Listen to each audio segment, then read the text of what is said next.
Welcome back. Thank you for staying with us. Senator Joachim Henry has posed questions to the government on behalf of the brave men and women who will be expected to work on the front lines once COVID-19 begins to spread on the island. With the possibility of exposure to the virus, Senator Joachim Henry says special consideration needs to be given to these employees. Those frontline persons who are dealing with coronavirus who do not have life policies, life insurance policies. What happens if they have children and they die at the front? What is there in place? Wouldn't they think of it when they hear the fatalities overseas? How do you reconcile that? This is not about panicking or politicizing this thing, but I'm telling you that if I was at a frontline person in the fire service, in the ambulance service, dealing with people with quarantine, I would ask myself that question when I hear the fatalities overseas. Senator Henry says the nation's leaders need to take a better approach to address this issue on the grassroots level, as circumstances of death are no place for politics. The government went to Parliament to seek authorization for the Minister of Finance to borrow the sum of US $20 million from the Export-Import Bank of the Republic of China on Taiwan for the purpose of financing the St. Jude Hospital Phase 2 construction project. Independent Senator Adrian Auger expressed much concern about the level of borrowing taking place and how it affects the national debt. He also took the government to task for not properly apprising citizens about the financial implications of this latest loan. Independent Senator Adrian Auger has urged for a greater level of financial accountability on the part of the government. There has been much concern about the level of borrowing, and on Thursday, Auger expressed his outrage about Senate being asked to approve a US $20 million loan from the Export-Import Bank of the Republic of China on Taiwan for the St. Jude project.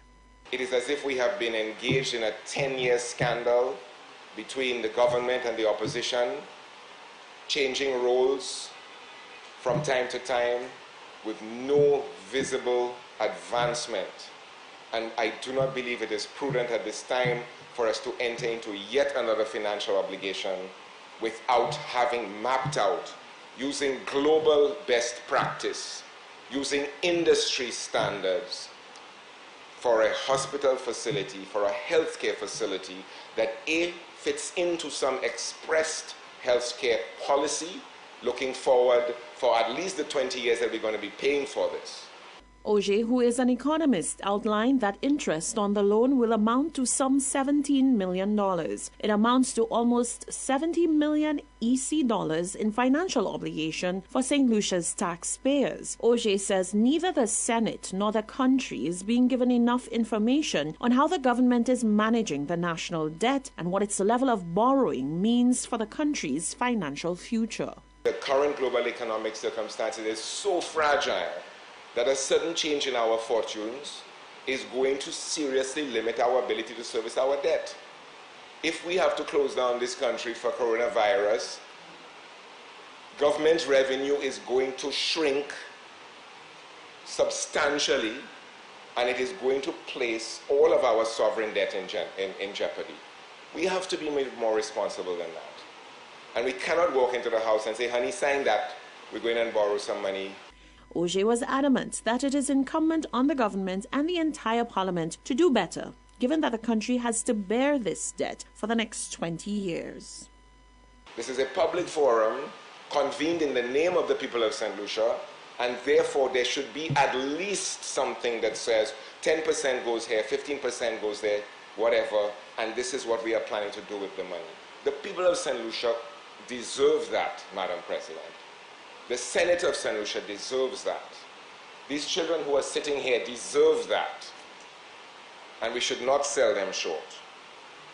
The independent senator says government owes the country's citizens thorough explanations on such financial matters, and such motions for the borrowing of large sums require more sensible debate in the House of Assembly.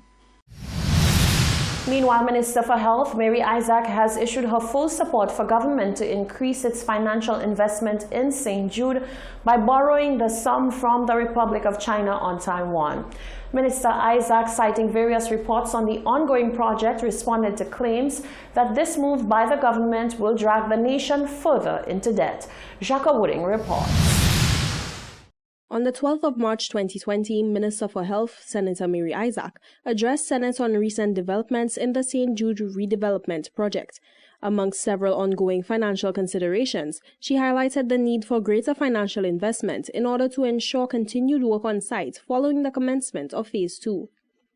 This is why she made a case for the authorization for Finance Minister Alan Chastanet to borrow a sum of US $20 million from the Export-Import Bank of the Republic of China, Taiwan. We are closer to completing the project than it ever was before.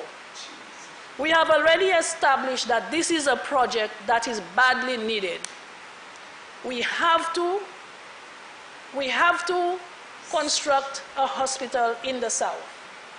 The hospital is already on its way, being constructed, and we need additional funds to complete construction of that hospital. We have heard all the reasons, all the justifications right here in this Senate today why we need this hospital in the south. Senator Isaac disputed claims that already an exorbitant amount of money has been pumped into the project. According to her, the UWP administration has kept well within projected budget. When we came into office in 2016, Madam President, well, this letter came out on March 30th, 2016, and my fellow senator has referenced it before, and I believe he made it a document of the House, and it was circulated.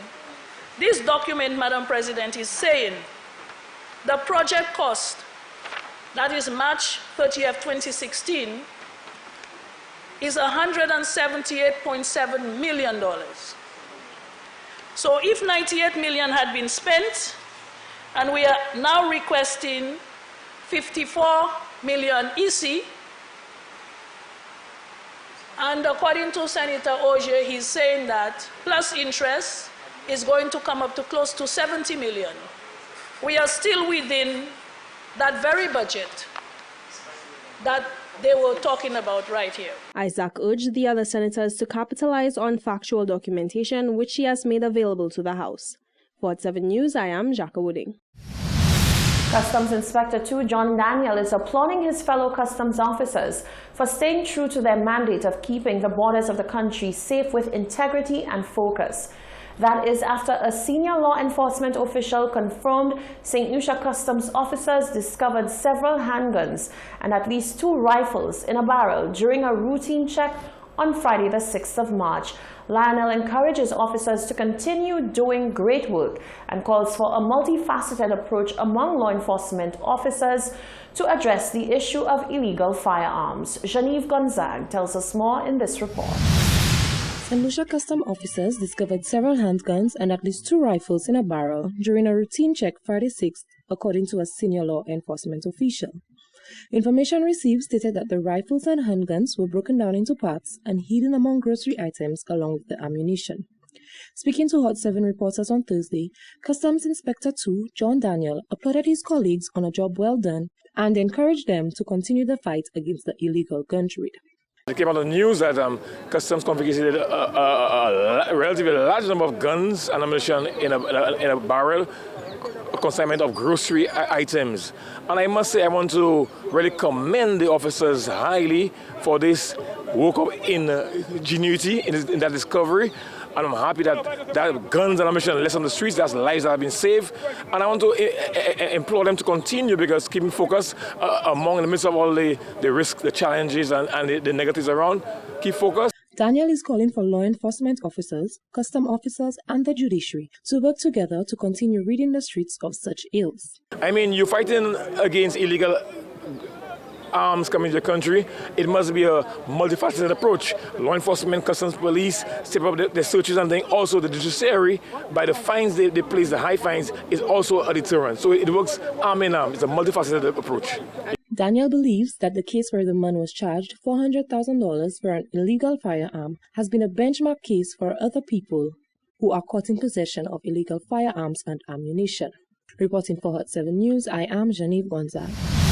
This is the Hot 7 TV Nightly News. Stay with us. There's more coming up after the break.